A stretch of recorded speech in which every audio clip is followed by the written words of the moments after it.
Since last October, our first guest has been on a mission to change his life. Darren McClintock, otherwise known as Dibsy, initially weighed in at a life-threatening 40 stone. That was before his friend and trainer, Mike Hind. We've continued to follow Dibsy's story. Have you always struggled with your weight? Yeah, I've struggled with my weight most of my life. If I get sad or something, feel emotional or something, I will come for you. What were you eating? Fries, chips, crisps, pop. He does a lot for other people, and I think it's time now Dibsy got a little bit of help back. Well, it's now almost 3 months since that interview. Let's bring him in. Let's chat to the man himself. What weight have you lost? I've currently lost 8 stone 3 pounds. 8 stone 3 pounds in that amount of time. Yeah. You've got 9 months left. So what is your target then? 20 stone lost. Right. And I'm positive that I can achieve it. The training is hard. I had to work most nights. I lay in bed in the night and I think, oh, it's going to be even harder tomorrow, but I need to get up and do it. Wow, well, Dibsy's here now alongside his trainer, Mike. Good morning to Lovely both to of see you both. Welcome back. Great to see you now. So what weight are you now? I'm currently 27 stone 1 pound. Wow, So so you've that lost is... how much? I've lost 13 stone 2 pounds. 13 stone 2 pounds. And there was a that's reason incredible. for you getting to that point, wasn't there? Because you needed to have an operation. Yeah, my heart was in half and they gave me a 10 stone target to wait of the year and we managed to get So there was a beating issue with the Yeah, heart. basically my heart rate was too high and that would have been at the same time, so obviously it was a risk. So you needed this operation. I mean, this was very, very serious, but in order to have this life-saving operation, really, you needed to lose the weight, and you've done that. That doesn't mean that this procedure was straightforward at all, because still, with your weight, it does come with its risks. Yeah, they said that they couldn't put me to sleep. They had to sedate me instead of put me to sleep because I'm still a big risk. But luckily, they shocked me once and it all went back to normal, and I'm just on medication now to keep sure. And there was an issue with the medication, and that caused you problems. Yeah, the medication wasn't altered in time. When I got discharged, they didn't alter my medication for a couple of days to find the balance, so... And the balance was because they hadn't taken into account the weight that you'd lost. Yeah, well, it was something along them lines. That's what we believe, that Yeah. they hadn't taken the fact that I'd lost 13 stone and I'd been took out of half as well, so it was causing my heart rate to drop too low then. Yes. And actually, as if you haven't got enough to thank Mike for, it was you, Mike, that noticed that, because it was after the surgery that he came into training, and you always monitor his heart rate anyway, and you noticed that it was particularly low. Yeah, he wore his heart rate belt and it was around about 40 beats per minute. And I sent him straight in A&E, and when we went there, they told him that had he took his medication on the night, then things might have been very different. My goodness me, that is frightening, isn't it? We were lucky. Yeah. And so you obviously they said you should take a bit of a break from the gym, but that's not something now that works in your head. You missed the training. Yeah, I took 2 weeks off the gym, but I was still going down the gym every day, even though I was told to rest in bed.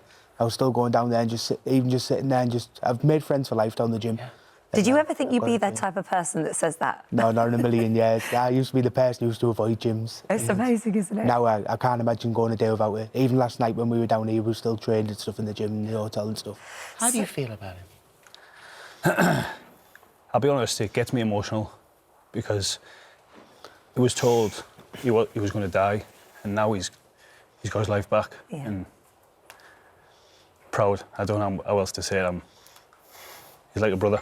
Oh, and he's worked incredibly hard. And the great thing is there are so many things coming back into your life that other people may take for granted. I mean, having a bath was something that you couldn't have done before. Yeah, I can now fit in the bath like comfortably. I can have a bath every night, and I used to have to get there. I bought a hot tub, a little inflatable hot tub to put out the back just so I could soak in it after training. Right. Now I can go in the bath like everybody else. Like everybody else. What about airline seats and things like that? Yeah, like just train seats, like any seats, public transport and stuff.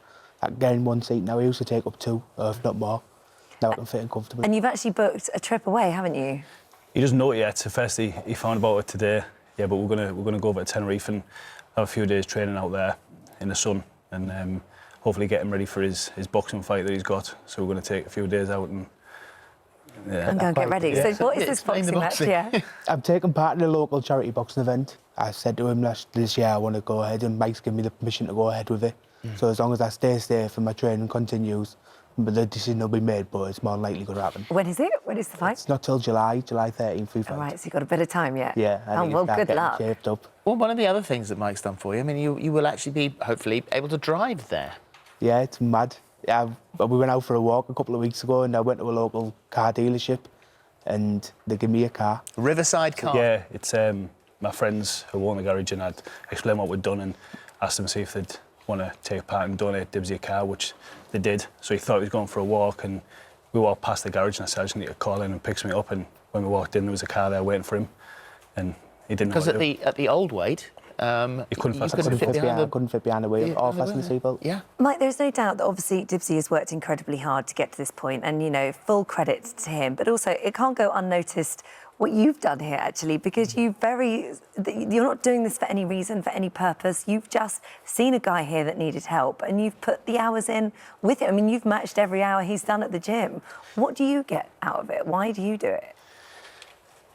It was his mum. When Dibsy and his mum come in to see me, his mum was crying, and I've got 3 kids, and she thought she'd lost her son. And that minute when I met her, I knew she needed help, and I knew he needed help. They've tried everything, and it wasn't as if they just sat there and not done anything. He's got a great family, his brothers and his mum, and they all support him massively. They just didn't know where to turn. And luckily, I've done this a long time, and I love the job that I do, and I'm lucky to have the knowledge to be able to do it. Yeah. It showed with 13 stone. Yeah. But I can't take the credit. It's Dibsy who's done the work. It's him. Well, there's tough love involved here, isn't there? Because you needed motivating. Certainly in those early stages, you need to be pushed. You need to be almost made to do it. Yeah. The way we sort of work now, me and Mike, is that it's like a job, basically. It's like I get told what to do. I'm not the brains behind this. I just put the work in. He tells me every morning what I need to do for that day, and that's why it's working. And it's not just working for you, because speaking about this on here, other people seeing you, you're inspiring others to do the same. Yeah, I've had a lot of messages saying I'm inspiring people, and that inspires me to keep going. And one thing I would say though, but if people are following my journey and stuff like that, just keep on. He's the man behind it. There's no doubt about it. I do put the work in, I know that, but he tells me what to do. If without him, I wouldn't have been in this position. I know that I wouldn't have been here. Is there a goal? Is there a weight, the target weight that you have? The target that Mike set for us is 20 stone by the end of this year. 20 stone loss will make me 20 stone. And how do you feel about? I believe that I'll do it. No, That's still not the ideal weight for Dibsy. We need it to be lighter, but we're going to have to look at the skin, because there'll be a lot of excess skin there, which will probably weigh 3 or 4 stone on its own. Right, so okay. that's the next chapter that we need to look at. Well, bit by bit, as you've been doing. Yeah. Come back and see us well again. done, yes. Definitely. Yeah, we'll love a little Good luck with the update with you. boxing. Yes, good luck with the match. Exactly. Thanks, guys. Thank you. Thank you very much.